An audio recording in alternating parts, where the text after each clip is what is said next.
હેત કરી દેત શ્રી યમુને વાસ કુંજે.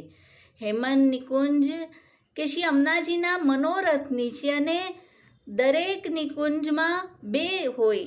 તેમાં પહેલી છે મીના લહેરિયાની નિકુંજ અને બીજી છે પુષ્પલતામય નિકુંજ. શ્રી અમનાજી જીવને વાસ કરાવી રહ્યા છે પ્રથમ મીનાની લહેરિયાદાર નિકુંજમાં. શરદ નિકુંજમાંથી મહારાસ કરીને યુગલ સ્વરૂપ બ્રજભક્તો સહિત પધાર્યા. રાસના વસ્ત્ર શૃંગાર વડા કર્યા. અતલસના પચરંગી વસ્ત્રો ધરાવ્યા. સલોની સામગ્રી અને બીરી અરોગાવી. તો શ્રી અમનાજીએ જીવને અહીંયા સુધીનો વાસ કરાવ્યો. જહાં નિશ્વાસર રાસ મેં રસિક વર. હવે આગળનું વર્ણન છે કે હવે શ્રી અમનાજીનો ગુપ્ત મનોરથ છે. આપે રસિકવર પ્રભુને ગુપ્ત શૃંગાર કર્યા, નવવધુ બનાવ્યા. કહા લગ બરનીએ પ્રેમ પુંજે. પ્રેમનો પુંજ, પ્રેમના સમૂહ એટલે શ્રી સ્વામિનીજી શું કરી રહ્યા છે? તો શ્રી સ્વામિનીજી મુકુટ કાચની ધરી મુરલી બજાવી રહ્યા છે. થકિત સરિતા નીર થકિત બ્રજવધુ વીર કોના ધરત ધીર મુરલી સુની છે. શ્રી અમનાજી દરેક નિકુંજમાં બે સ્વરૂપે રહેલા છે, શ્રી સ્વામિનીજી સ્વરૂપ અને જલ સ્વરૂપ.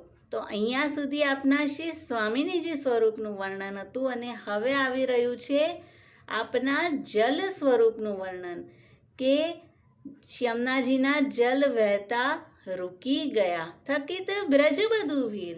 શ્યામા શ્યામના દર્શન કરી સખીઓ ઓવારી જાય છે અને પ્યારીજીનો વેણુના શ્રવણ કરી કોઈને ધૈર્ય રહેતું નથી. ચતુર્બુદ્દાસ યમુને પંકજ જાની મધુબકનાઈ ચિત્ત લાઈ ગુંજે. હવે યુગલ સ્વરૂપ પુષ્પલતામય નિકુંજમાં જડાઉ રંગમહેલમાં પધાર્યા અને ત્યાં પોઢ્યા. કલકલ પ્રવાહિત થતા શ્રી અમનાજીમાં લાલ કમલ ખીલ્યા છે. આખી રાત પ્રભુની બ્રજભક્ત સાથેની રાસાદિક લીલાના દર્શન કરી શ્વેત કુમુદિની લાલ કમલરૂપ થઈ ગયા. શ્રી અમનાજીના નેત્રો છે આ બધા.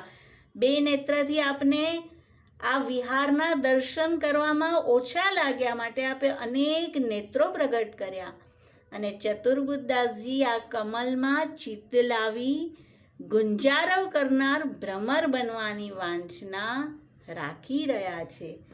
મધુબકીનાઈ ચિત્ત લાઈ ગુંજે.